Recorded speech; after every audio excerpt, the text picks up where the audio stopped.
Good morning, Jack. I just thought I'd switch up the music. No, it's great. In fact, I've got a friend who will remain nameless, John, who was complaining about broken up music, not understanding we have to do that for copyright issues. So cool that we got Oh, not broken up. Yeah, he's not aware of that issue. But good yeah. morning, everyone. Thanks for coming on. We got quite a busy show today. Going to be fun, at least on this end. I told Jack he has to bring the humor this morning. I'm a that very very classy, wonderful company PG&E has just continued to top themselves, and after leaving most of San Francisco powerless, they are solving that problem with astonishing noise pollution that is running nonstop. The station that they have set up is uh, almost three-quarters of a mile from where I am, and it's so loud that you can't ignore it. And I've had these in all day. I was down at the beach, and it's louder than the waves. So thank you, PG&E, for managing to fuck up Christmas.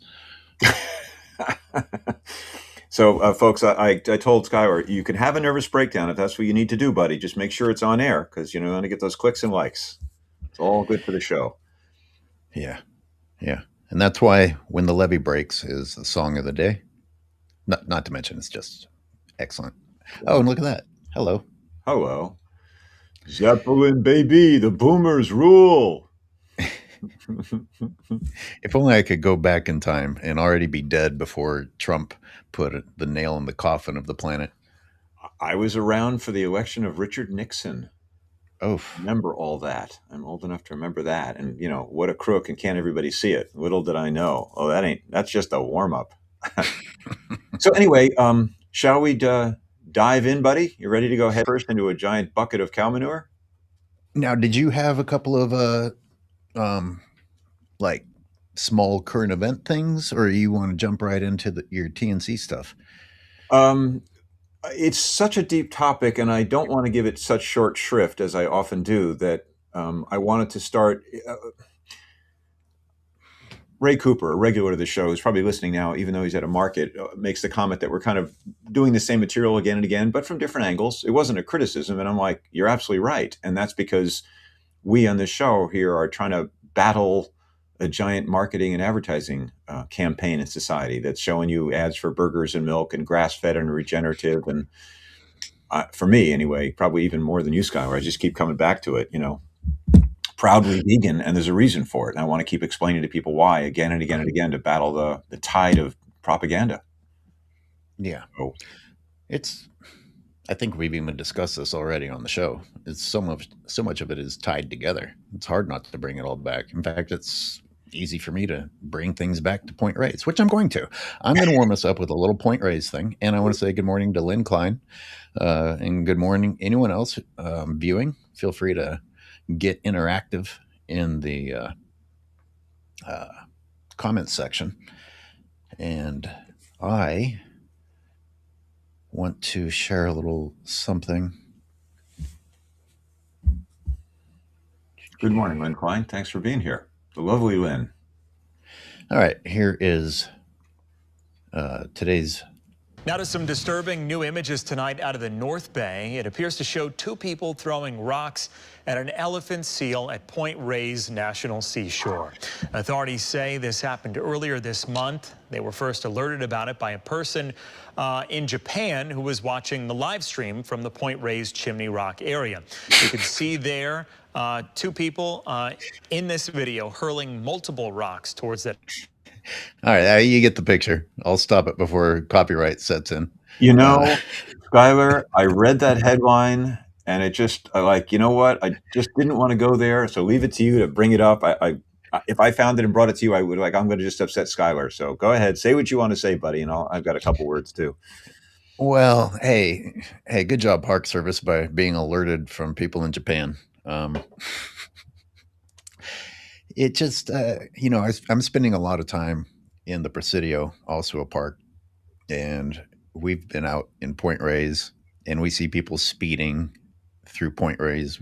We see people violating other things in Point Reyes and littering in Point Reyes and harassing wildlife in Point Reyes. And it's amazing that park staff never have the resources to enforce any of these rules. But the real irony, the real irony to me is if they did enforce it, you would now have the resources because you can put massive fines on people for doing these things if you bothered to solve the issue of how exactly to enforce those fines.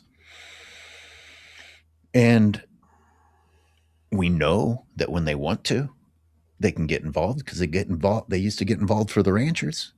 The ranchers would say jump, and Park Service would say how high.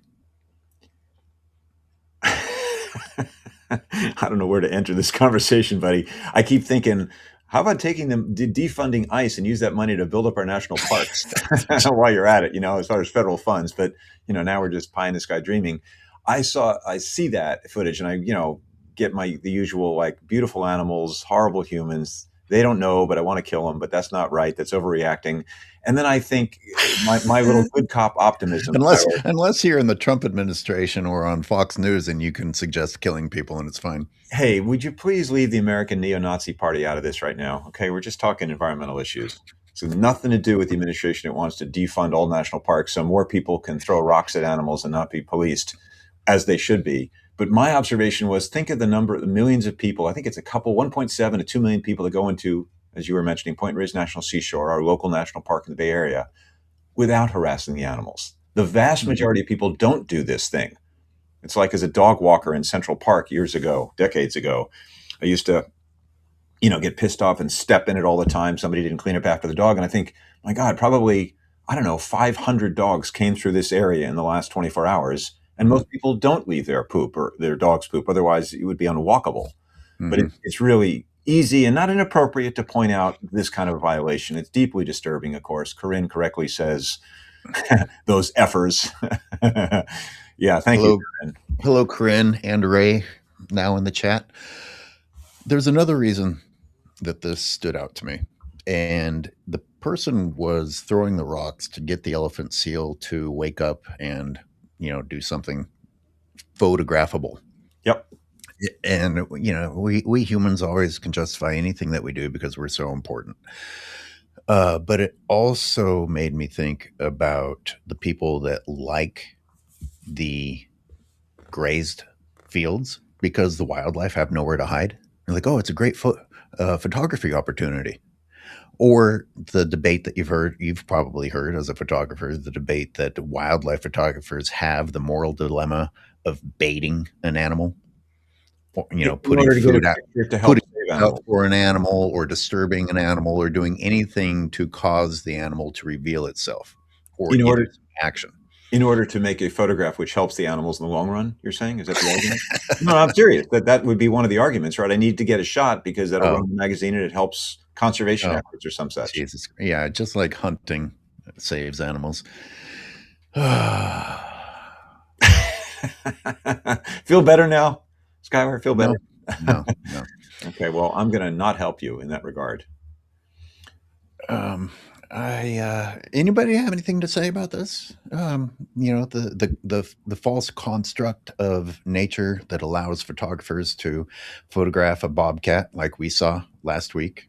Bobcat right out there in the open, going through non-existent habitat, so had nowhere to hide. Anyway, and chucking rocks at an elephant seal that probably desperately needs. Again, a more optimistic take than yours, perhaps, or at least this morning. God, let's hope. Yeah. Well, it couldn't be worse, right?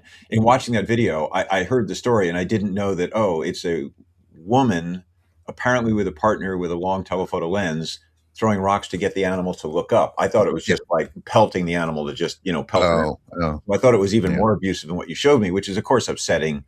And I wish I were there. And now they have a better excuse, so it's not abusive. Good old humans and our mental gymnastics. Yeah. Well, always. So at least there was a photo involved. Can I move this on to the topic of the topic du jour, since I'm making up for being out of town for a couple of days? Yeah, thank you.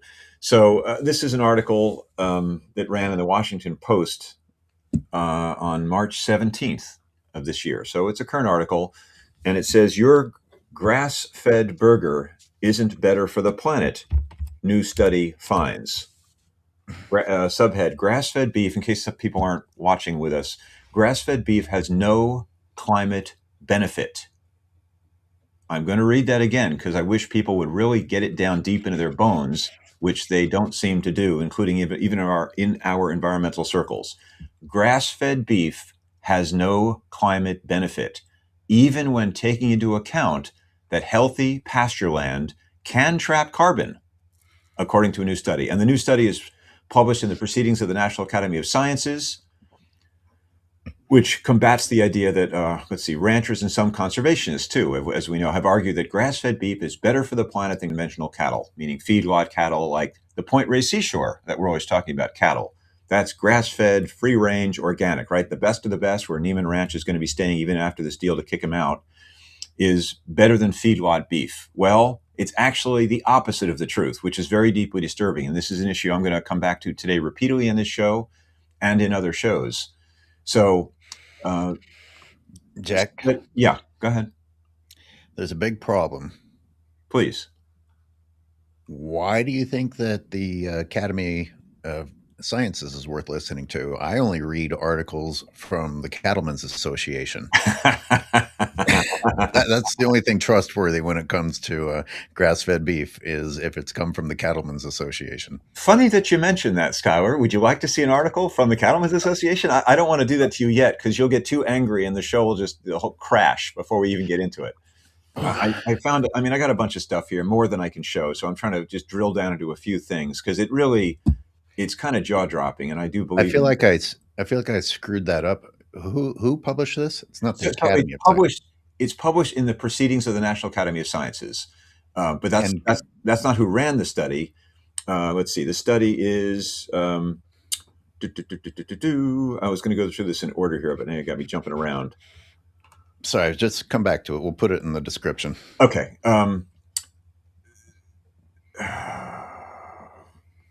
Cattle are a major source of methane, which I always say, a potent greenhouse gas which is to say it's 20 to 30 to 100 times more potent more effective at trapping heat in the atmosphere than carbon dioxide. The thing that regenerative ranching and rotational grazing, and now the term active management we're hearing a lot, those terms are bandied about because they stimulate soil growth and grass growth, and that sequesters carbon, which it does to some small extent, but it's irrelevant, statistically anyway, insignificant. There's the scientific term.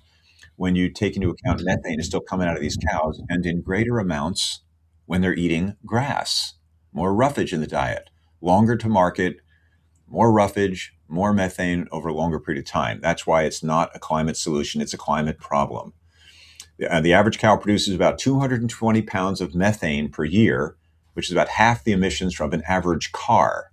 So every time you see one of the millions of cars in California on the street here in our state, think it's a small cow, half a cow. That's how many, and then we have 10 million cows, I think, in the state of California, something like that, Skylar. It's kind of an important point that you just made, because a lot of people that I have tried to wake up to the damage they're doing with their food choices want to talk about, oh, well, you should just drive less. And I'm like, come on. The irony there is they're not wrong. Driving less is good, but that's harder to do if you got to go to your job or whatever. People kind of have to drive. Right. Can't afford. And this was my argument. Which one's easier to do? Grab the alternative off of the shelf, or stop commuting to your job? And to your point, these days, I was just listening to a talk. Ray Cooper, who's listening in today, sent a interesting video. It kind of got me stirred up because it's a mixed bag. But it's forget the name of the guy, the CEO of Beyond Meat. And it's just, to use, you just said the word shelf. When you're in the supermarket, I was just in Trader Joe's this week, which is another controversial store. Some people hate the place. I don't, for reasons we can go into. But just reach for the non-beef burger. Problem solved. And drive more if you must. It's so simple. Just reach for something else on the shelf. There's so many non-beef, especially non-beef alternatives. And I don't mean grass-fed bison that I saw in the Good Earth this weekend either. So in the U.S., very little beef is purely grass-fed. Most cattle are raised on pasture. until they are weaned from their mothers and then moved to industrial scale feedlots where they're fattened on grain. And by the way, for all we know, that's what goes on even at Neiman Ranch. I don't know for a fact whether he finishes, as they call it in the industry, on grain. So even a lot Yes, of you grass. do. What's that? We reread an article last week from a Point Reyes ranch. Oh, it wasn't a Point Reyes ranch, but it was an Nicasio ranch, bragging about finishing their beef on grains. But you and I saw cattle still in Point Reyes eating out of troughs. They weren't eating in the field. They weren't grazing on the grass. We saw them being fed. Exactly. That's the other dirty And little. you on the trip you went with Laura, you saw a grain truck dropping grain. Yep. Yeah. I mean, Okay, that's the other well, dirty. there we go. That's the dirty secret. They bring in food, even in these so-called natural settings, which are, of course, public land taken from the public to run cows.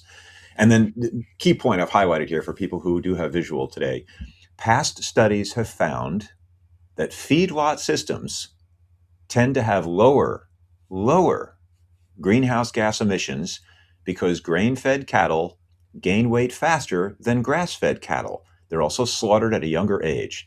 Their shorter lives mean feedlot cattle. Think Bakersfield, folks, in Cowschwitz, you drive by an I-5 down to Southern California. The shorter lives mean feedlot cattle burp less planet-warming methane into the atmosphere than grass-fed cattle. How many people do you know, So, Skyler, that don't understand that and say, I just eat the good stuff at Neiman Ranch? well, it kind of introduces the. I was going to play devil's advocate because I could hear the making excuses in my head about, oh, well, it's a better life for the cows. Don't you vegans want a better life for the cows with the grass fed thing instead of, at, Central Valley feedlots? So, and here's the core of this is that none of you give a shit about the animal. You're trying to find an excuse to continue doing what you already want to do. And that's what the grass fed campaign does. It makes you feel better about the wrong decision. And it turns out you're not even accomplishing what you are feeling better about accomplishing. It's funny, you are unintentionally, because you're a vegan, doing what non-vegans do, what the carnists do, as I call Think? them, the normies. Well, which is to say, you come up with the environmental argument and say, yeah, but I'm going to switch now and talk about ethics Right. Right. rather than Right. stick to the point, which was environmentally, it's worse. So Right. many people, I mean, and I can hear Leah's voice is always in my head saying, talk about, don't leave the violence out of the conversation, focus on how horrible it is, because that's an unwinnable argument. But it's all unwinnable. It's far more destructive to the atmosphere and contributes more to global warming when you eat grass-fed, free-range, organic beef. It's worse for the environment, folks. Suck on that and don't eat it. Anyway, so this goes on, but that's just the warm-up. And then we're going to get into the meat of the show, and people can watch Skyler's face as he begins to light up like a cartoon of appropriate rage and disgust. If I may? Mm.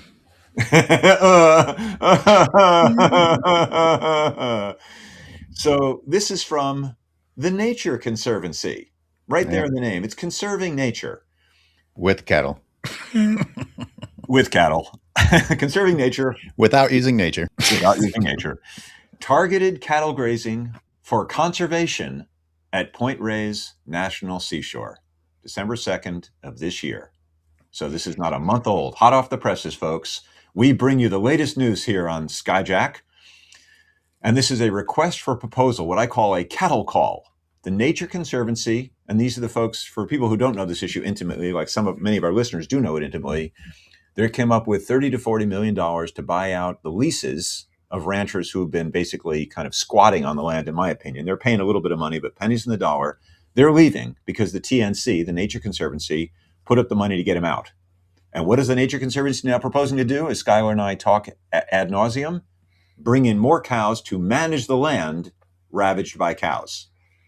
And this is a request for proposal. The Nature Conservancy is inviting an RFP, acronym must be important, request for proposals for targeted cattle grazing at Point Reyes in 2026. It's for a short-term contract before they instigate a long-term contract to address specific natural resource concerns. What's that mean? Natural resources, specifically high levels. I'm winding you up, Skyward, and then I'll let you run here. Specifically to address high levels of invasive grass competition impacting rare native plant species in select areas.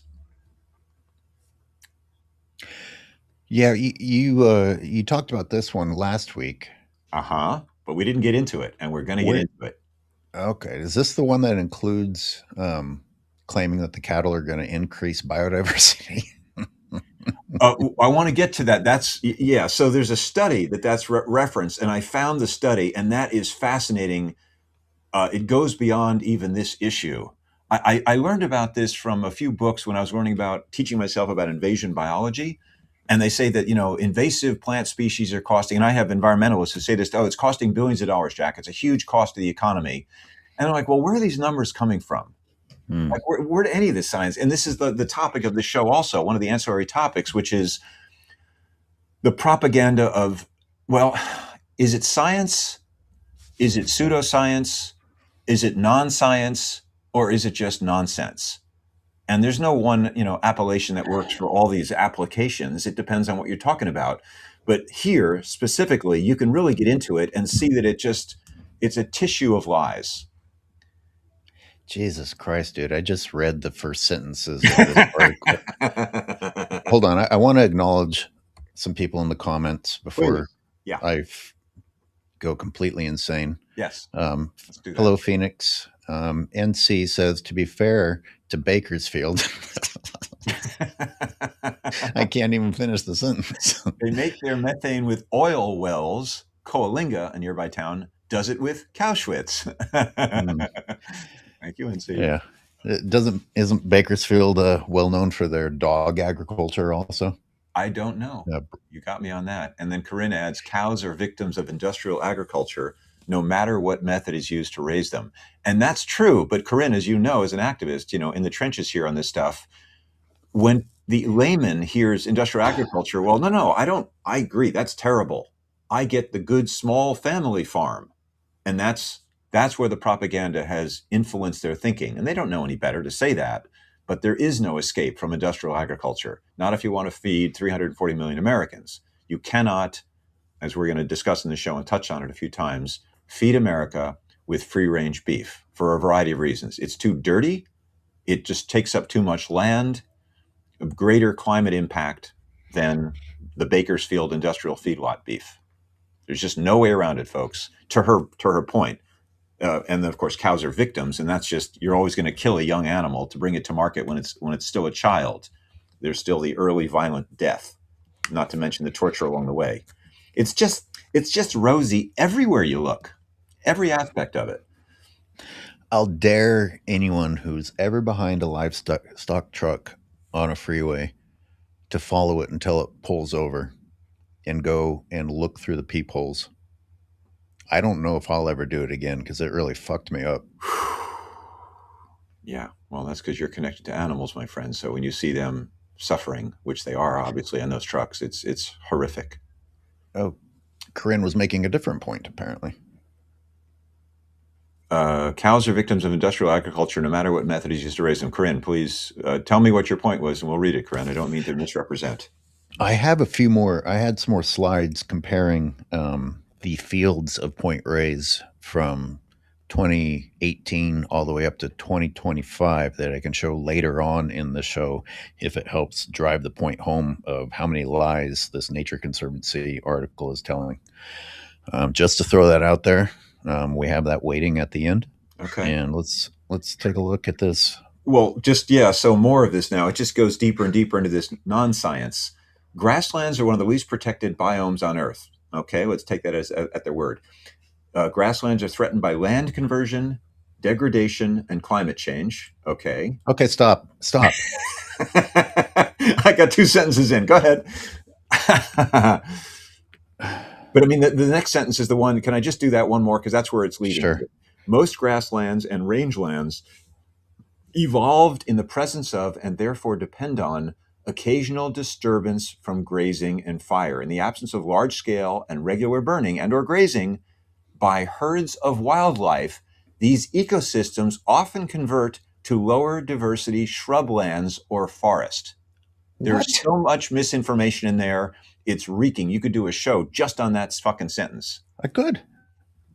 Good. And this is the this is where the depression sets in because this is the Nature Conservancy. Right. This isn't this isn't Trump spewing one of his nonsense rants because it's as dumb as if he was trying to act like he knew something about grasslands. But I want to go back to the sentence that I stopped you on. Sure. Threatened by land conversion. What the fuck do people think animal agriculture is? You converted nature to animal agriculture. Yeah. Degradation. What the fuck do you think livestock grazing does? So let me give you It, something to play off of. Let me give you. So what the answer would be briefly is, well, no, Skylar, you don't understand. We're just bringing cows in because the bison are gone, and these do cows are bison. Cows are just nobody listening right now can walk out into a field that this is happening and show me a shred of evidence that the biodiversity is increased, that the flora or fauna biodiversity is increased, that the land is doing better. Nobody, nobody can go anywhere in California right now. Pick your own ranch, cherry pick, cheat. Go and find one that's in a better condition than the other ones, and you'll still be wrong. yeah. Well, as I was reading in another discussion today, people don't so much care about science or facts, and they're more concerned with narrative, with story.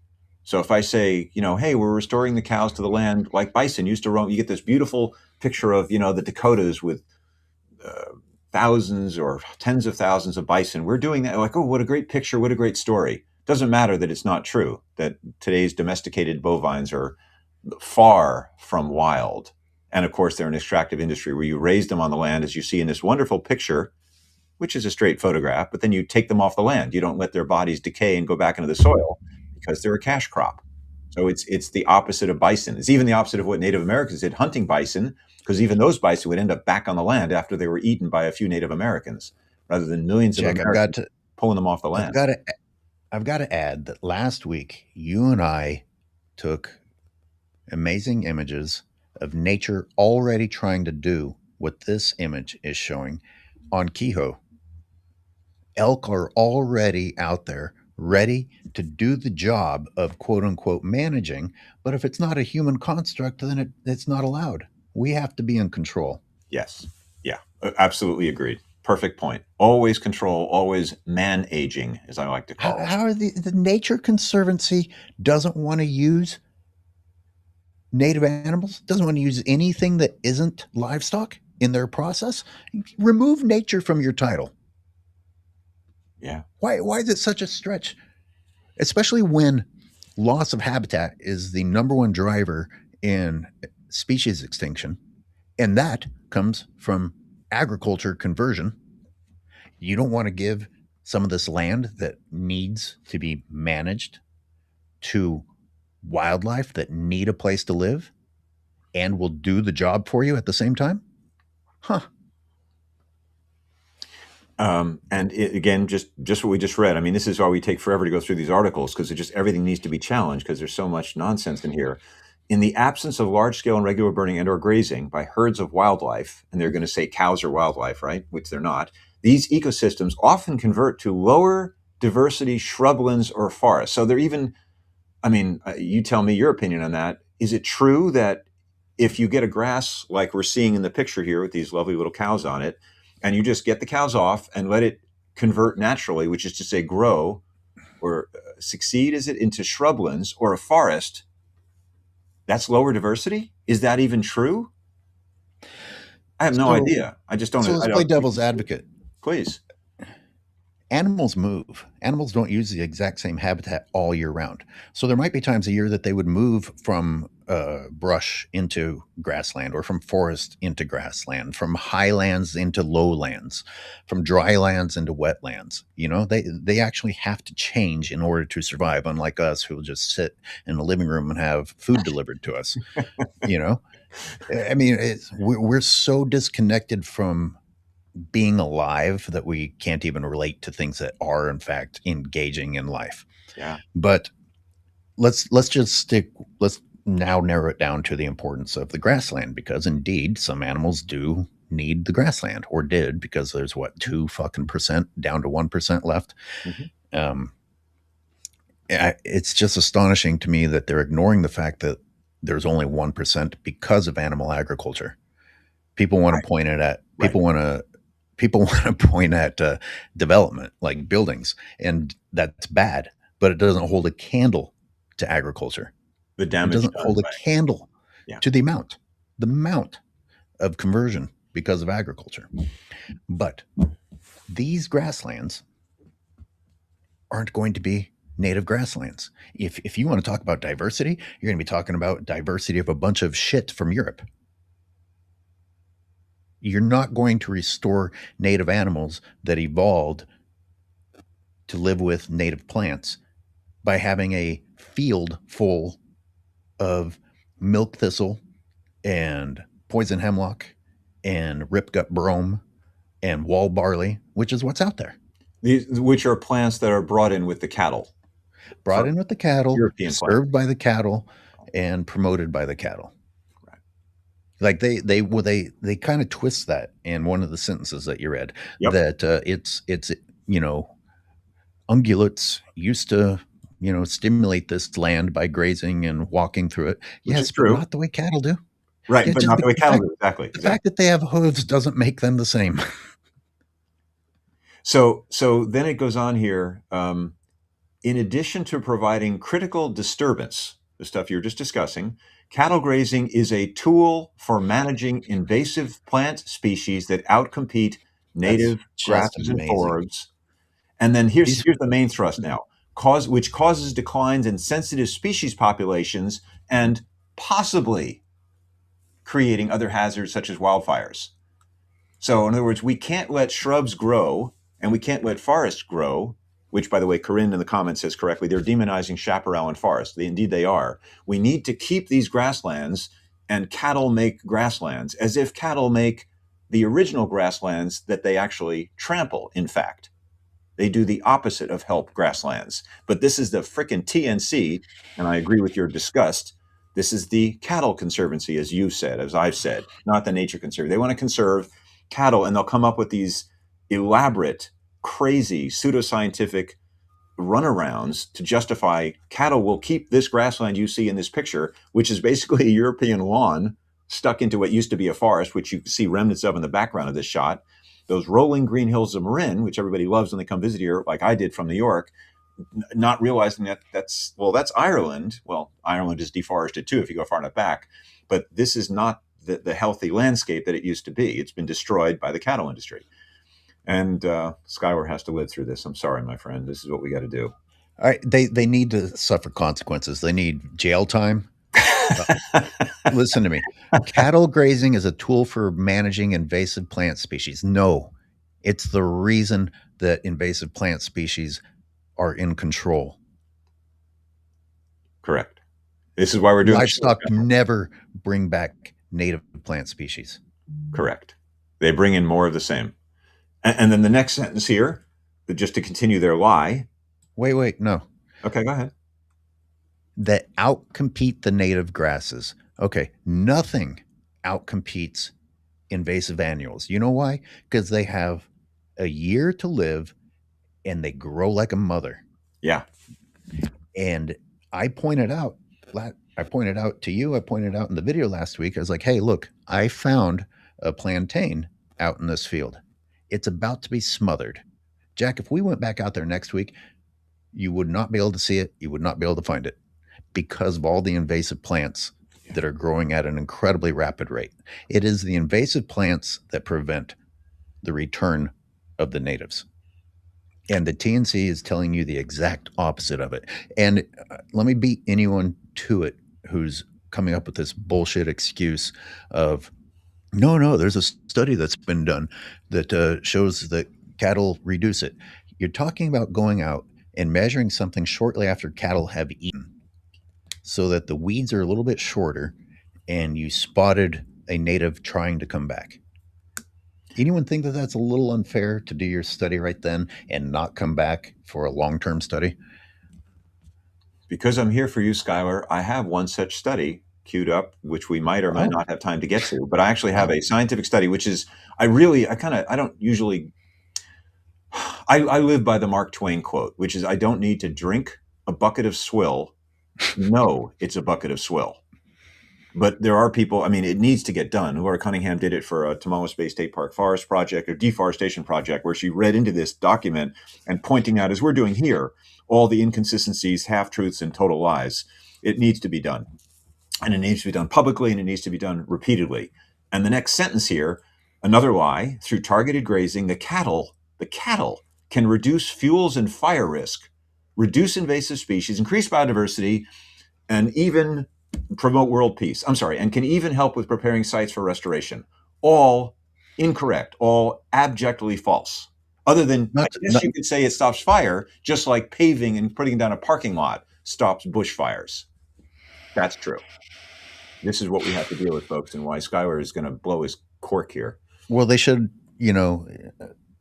let's also understand that the fuel that they're referring to, without saying it, is in fact the invasive annual fire fuel from Europe, which is where this animal agriculture came from.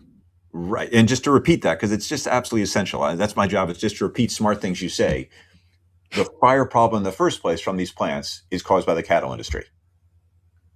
Just repeating Yeah. what you said. It Yeah. just, and this is the game here. I think of this book that I have on my shelf. Toxic sludge is good for you.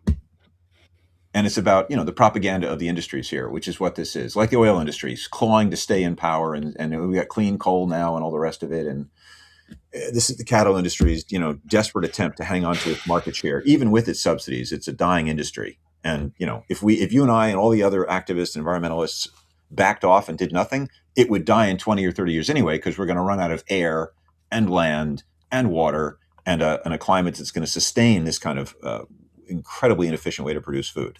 Jack, can I switch to an image really quick and come back to you? Sure, of course. Okay. Wow. That's great. Wow.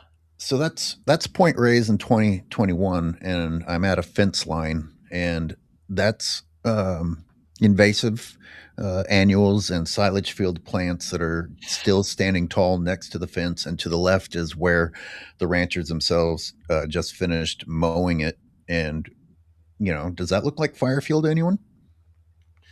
And that even is still green. Give it a few months, that dries out and really becomes, tinder. Well, the stuff on the left isn't green. The stuff on the right will become yellow, but the stuff on the left, because the ranchers themselves wanted to harvest some of this for cattle feed, chopped it up and killed it early. And hey, look at that. They left fire fuel on the ground next to green fire fuel that's about to become brown fire fuel. And off in the distance, you see perennial green, naturally fire resistant, drought tolerant native plants. Yeah. Yeah. And also naturally and healthfully pyrophytic plants that burn regularly and don't die, and that's how they regenerate. Like coyote brush, which is just constantly targeted now and demonized because they want any excuse to kill it to make way for more of the pasture land to feed cows that you're standing in here. It's a tough sell because people see that, oh, look, it's green, no condominiums, it must be good. I mean, as I did when I first came here from New York and drove through Point Reyes for the first time and thought, wow, look at this beautiful place. It's so I green. know. Not Me knowing. too. Yeah.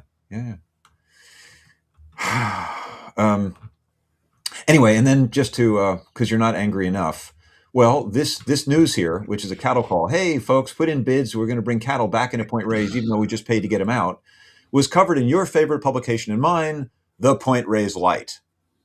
Because, why leave a lily gilded when you can put 3 more layers of fake gold gilt atop it? Conservancy seeks contract cattle grazer. And now, of course, not to be left out, I mean, this is an interesting picture right here, and that you see in the foreground a little bit of coyote brush still remained, hasn't been trampled yet because it's on a hillside. This is M Ranch, taken from Point Reyes Ranch Road, looking west to the Pacific. And that's the green, beautiful hills and plains of M Ranch, which is going to be closing down, thank God. But it starts out right there. It's just an excuse to do more PR for the industry because they take money from the cattle industry. It's not the cow, it's the how, which is very close to being the truth, except it's the opposite of the truth. It's not the how you run cattle, it's the freaking cows. That's the problem, folks. And this is a line that Nicolette Nyman of Nyman Ranch constantly says, God bless her clever linguistics. It's not the cow, it's the how. If we do cows better, then the methane magically disappears. The trampled. And again, how come these people who have known how to do it the best possible way for generation after generation are now coming up with it's the how? Right. Oh We're my God. figuring it out. Oh, Skylar. Oh, I'm just going to jump in here. This is Hey, we figured it out in 2020. We figured it out again in 2021, so 22, 23, 24, 25. guess who your Look at all the meat industry advertising on yeah, the right, though, of the point raise lies. Do not call it point raise light. Point raise very good. lies, and Point reply. everyone who pays point raise light, cancel, cancel right now. And if you ever see Tess Elliott in the street, tell her what a lying sack of shit she is. Or more, yeah, well, anyway, moving on. So guess who they interview? What rancher would they interview for this piece to get, the rancher's perspective? Guess. Oh Jesus, Kevin Lunny, Neiman. Bingo, bingo, bingo, bingo, bingo. You got it. You got it. That's it. So Gee, Lunny usually wants to keep his mouth shut, though. He's so quiet. actually, you know what? Before we get to Lunny, that's sarcasm, folks. For those of you who don't know our boy Skylar, um, let's see. According to the Conservancy, the purpose of the 8-month contract, that's the short-term one before they do a 20-year contract or whatever God knows they're going to do, is to reduce 8 months is short, huh? yeah, exactly. Is to reduce the biomass of non-native grasses. Now, somehow they've trained these special cows to only eat non-natives, and they're going to leave the natives alone and not walk on them either. I have to stop you. Go ahead. There's not a time that the cattle don't eat the natives first. Tell me more if you know. Whatever the cattle accomplish eventually in eating the non-natives comes after the decimation of the natives. Yeah. Okay, and that I didn't know, but for me it's at least neutral. The cows will eat, whatever they want to eat, and a lot of it is going to be native plants, as Laura Cunningham, our biologist buddy, has pointed out to us, and as you've documented. So the interesting thing here, the phrase, it's not the cow, it's the how. This phrase circulates among conservation-minded agriculturalists, and it's one that Sasha Gennett, I'm not sure how her name is pronounced. You know that name yet? No. Oh, you're gonna. Sasha Gennett, geez. A scientist and strategy manager for the Nature Conservancy's North America Sustainable Grazing Lands Program. She returns to this phrase often. She's a strategy manager for the Nature Conservancy's, just the name of this is it's the Ministry of Peace, the North American Sustainable Grazing Lands Program, meaning implying that grazing can be sustainable, which it can't, unless you're having one cow, but that's not going to feed the nation. So even the name of this institution or this program in the Nature Conservancy is, let's call it non-science. I'll be polite. But Sasha Gennett, who is a scientist, is one of the 4 authors of a study that I found, an abstract from which this claim of cows helping biodiversity comes from. So I'm going to jump to that. Again, folks, there's so much here there's so much BS to mine through, but I did take the trouble to actually find a study. So her name is here with these 4 authors, Sasha Gennett. So this is a study published in PubMed Central, but it's the study is livestock grazing supports native plant birds in a California annual grassland. But you said somebody criticized us for having a redundant theme on here. Well, how can there not be when they tell the same lies? Like here we are promoting the grass birds again, and you'll never be able to show us proof of it. We have to, as they repeat lies, we have to repeatedly debunk them. It's like Bernie Sanders going around saying, the billionaire class isn't paying any taxes and everybody else is. And he says it, billionaires and billionaires, keep hearing it as a cliche because it has to be said. So, you know what the problem with scientists is? What's that? They're human beings. And if they get paid to do a shitty study, they will. If they get paid to withhold certain results, they will. That is a whole nother thing. It's even the kind of the subcontext for this, which is how do studies get financed? And if you want to do a study that would be really like a 60 Minutes report, let's say last Sunday about criticizing the Trump administration for their immigration policy, or a study that shows that cattle are really destructive on the land, how are you going to get finance for your study? And then someone comes along and says, well, we do have $100,000 to give you a study to prove that cattle somehow benefit the land. Right. But I mean, I don't usually get into the proverbial weeds here the way you do, Skylar, to your credit, and the way Laura does. But this one was fascinating for me. How do they do a study that says the cattle are better? What's actually in there? And even in the abstract, this thing is a long thing with lots of, look at this, by the way, fascinating. Long, lots of words, lots of fancy terminology. Oh, look, there's a chart. And then let's see, do we have some graphs? Let's have northness equals cosine. Asterisk pi over 180. Oh, that's science. That's very impressive. That's math and science combined. More science, more fancy. If anybody pretends that means anything to them at all, just look at yourself in the mirror and understand that you are filled to the eyeballs with shit.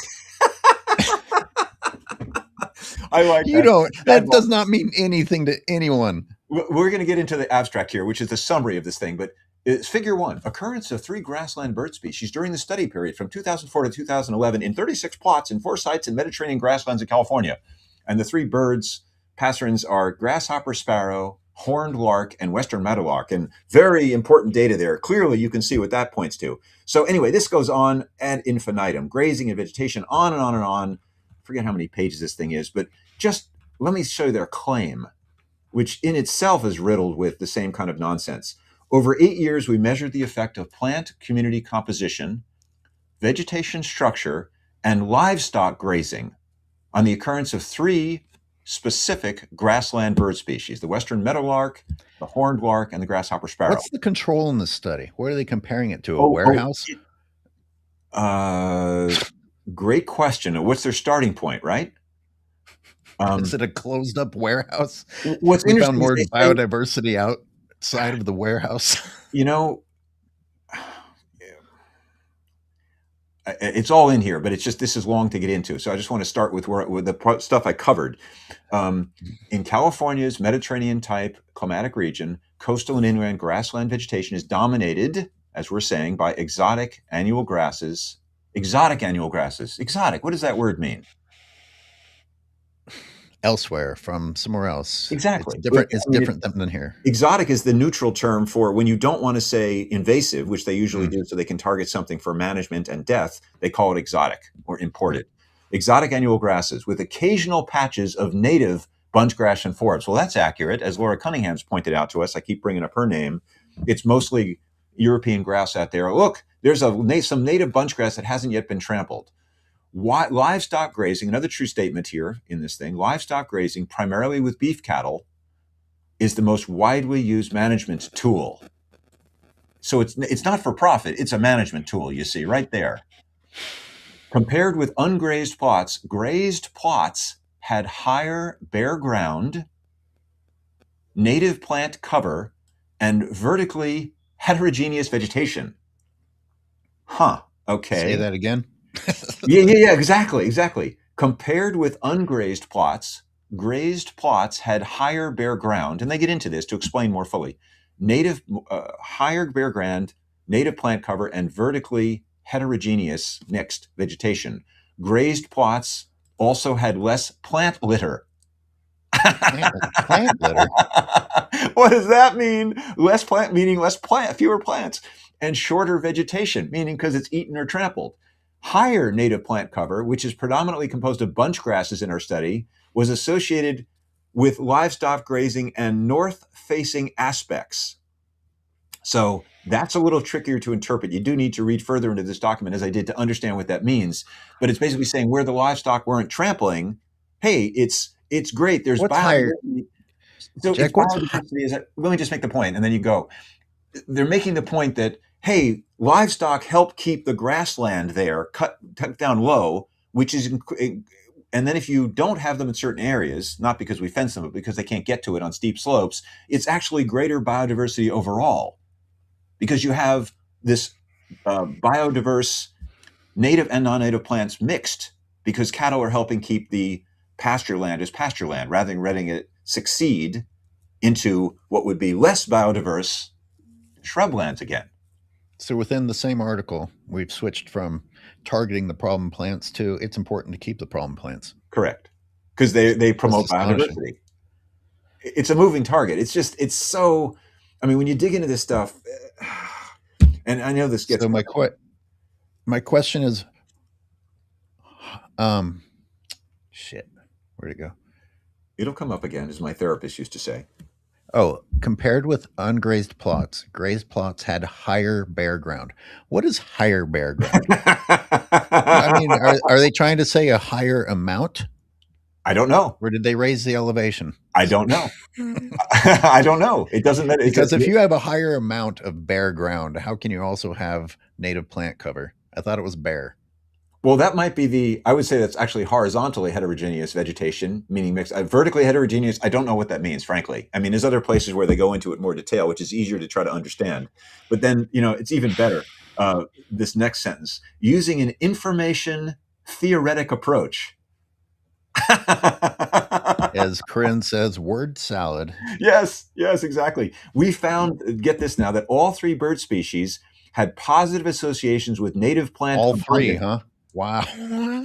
Well, thank you, Skyward. You are really fast. That's right on it. So they go on to say basically how these three bird species benefited from the trampling and exotics, non-natives, that the cows bring in. So therefore, we can claim that in a study, birds benefited from cows. You know what's important is the amount of time that the study's conducted. Because if you want to draw a conclusion from the fact that you saw a bird, well, I've seen a white-crowned sparrow land next to a raven that were both rummaging through garbage. Animals move around and are trying to be alive. And if you spotted them somewhere, that doesn't mean that you witnessed something positive.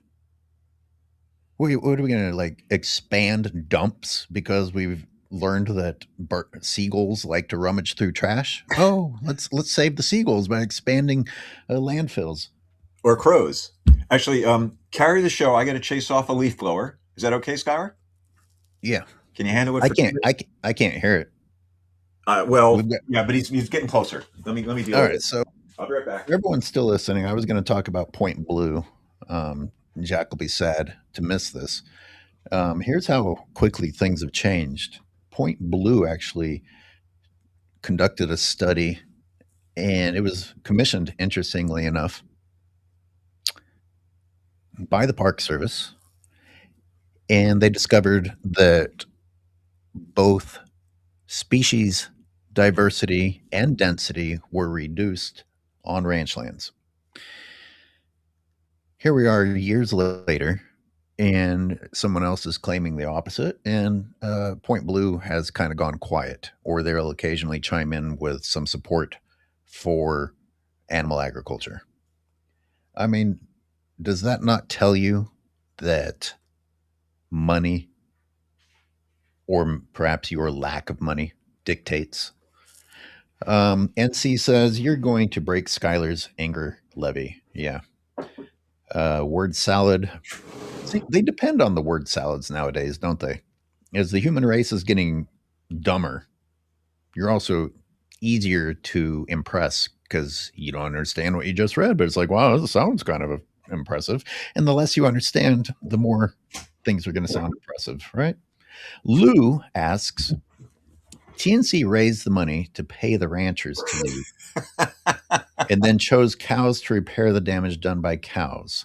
You got it, My brain. TNC. You Yeah, got it. we've I don't we lament on that at least once a week? Well, hang on a sec. Hold that there. And thank you for putting it on the screen, Skylar. That is basically going to be the branding we as activists are going to do for the next year. That's what we need to tell the public. So the public gets outraged at the absurdity of it and pushes back on the TNC and me, forever the optimist, because I choose to be, so I can get up in the morning. We can get that through the public and push back on this nonsense. This stuff is not set in stone by the TNC if we keep banging on them like we did to get the cows out in the first place. We're going to have to keep pushing to keep the cows out, to actually make a wild, unmanaged, beautiful point raise like the founders originally intentioned in 1962. While you were gone, I pointed out that Point Blue uh, was commissioned to do a study many years ago. I mentioned this study in The Shame of Point Reyes. They actually showed that cattle, livestock grazing, as well as the silage fields, hurt bird diversity, Of course. hurt native animal diversity. Now, here you're coming, now suddenly someone's come up with a way of saying that the opposite is true. They can't both be true, people. No, they can't, and they're not. And I just I don't know whether we're going to continue. We can continue on longer. That's fine by me today if you want. But we're coming up in an hour, so in case people want to check out in an hour, it's a beautiful time of year right now in Northern California. It's wet, it's rainy, it's overcast, it's dreary, but the plants are coming alive. Mushrooms are bursting everywhere, flowering, and go out to Point Reyes Seashore. You can see more elk than ever before. They're pretty healthy. There aren't as many cows, although there's still too many, and they don't look particularly healthy. Tomales Bay State Park Forest is on the Point Reyes Peninsula. So if it's raining, go into that forest, and you'll see more birds and more life, Yeah. plants bursting with life of all Yeah. incredible diversity, birds of all kinds, raptors as well in the big trees. It doesn't need to be managed. It doesn't need to be thinned for fire danger. It's a beautiful time to go visit this stuff so you can get a little bit of joy and love in your life from wild nature, which is what ultimately fuels this guy's outrage and anger and, well, and my outrage and anger about all this stuff too. Well, and that's why they're going to manage it. You can't have all that life flourishing there. So that's going to be, yeah, here they are talking about promoting biodiversity, and simultaneously a place that has biodiversity is about to be destroyed. Jack, I want to put this on the screen. Sure. I had some images prepared for today, Yeah. Go for it. and that's some activists walking through a recently mowed silage field. Wow. And I just want people to think about how much biodiversity you're seeing there. Can we compare what's in the foreground to what's in the middle ground? Yeah. This is, of course, the Abbott's Lagoon parking lot where I pointed out to you on our recent trip, you can find native plants in the parking lot, not on ranch land. Right. Because they didn't. There's some fence posts there, and that's where the fence line is preventing.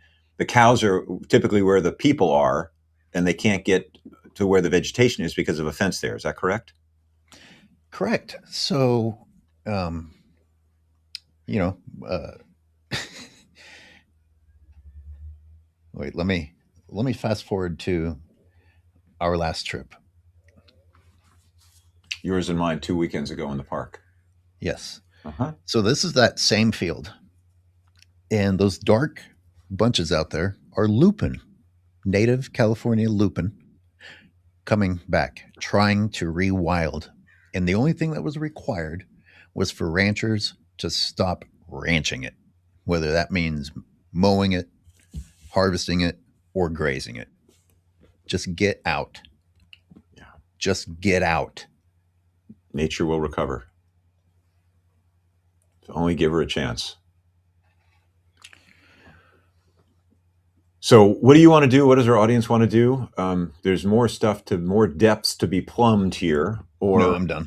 Okay, then let me finish with the great George Monbiot, who surprisingly maybe you'll recognize him by his face, but he's a English journalist, one of the few muckrakers still around, columnist for The Guardian as well, and he's been a real teacher to me. And I got a video clip of him. It's a lengthy interview with a publication called The Statesman, but more importantly, just the first I don't know, maybe it's 1 minute, just a minute of this. Hopefully, Why don't you save it? Why don't you save it to kick off our next show? Well, I might start it with the show as well, but it's a great bookend. I chose it for being a bookend to where we started, which was what I learned to do in fourth grade writing class before ChatGPT taught people not to think. Make your thesis, give a lot of information, and then your summary reinforces the thesis. And that is, in the words of George Monbiot, if I may. Within environmentalism, there is a strand of thinking which I think has been left behind by the science, which is that, well, these cattle and sheep grazing in lovely flowering pastures, surely that's what we need to preserve. And unfortunately, well, it looks nice.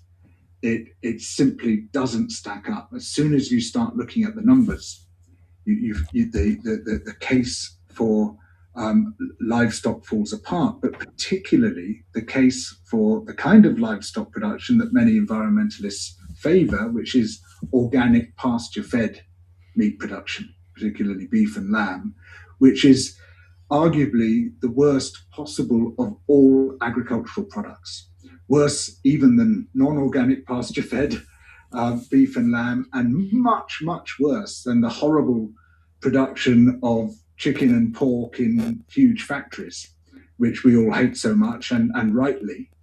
But in environmental terms, the worst food you can eat that is produced by farming is pasture-fed organic meat. And I mean, to say that, I find it quite shocking. And that's it. Yeah. Nice bookend, don't you think? Yes. Thanks, everybody, for being here. And thanks, Jack, I guess. Yeah, like, thanks, I think, you mofo. Yeah. Well, thanks, Skylar, for running the show out of your booth there. Thanks, everyone, for tuning in. I am Jack Gescheit of the Tree Spirit Project, and this podcast is always going to be on my website on treespiritproject.com/podcasts. And of course, this is hosted by the Watching Humans channel on YouTube by the great Skylar Thomas here. We'll be here next Tuesday, as we always are, 9 a.m. Pacific, 12 noon Eastern. Thanks, everyone, for tuning in. And please like and comment and share after the fact if you come to this video. Really important. Very much so. Very important. We do need to get our numbers up. Yep. And big thank yous to those of you who are supporting and sending donations. Merry Christmas, everybody. Yeah, right. Oh. Happy holidays. Happy New Year. Happy New Year. I hope you don't go celebrate with a table full of death. All right, goodbye. I'm going to go enjoy the PG&E noise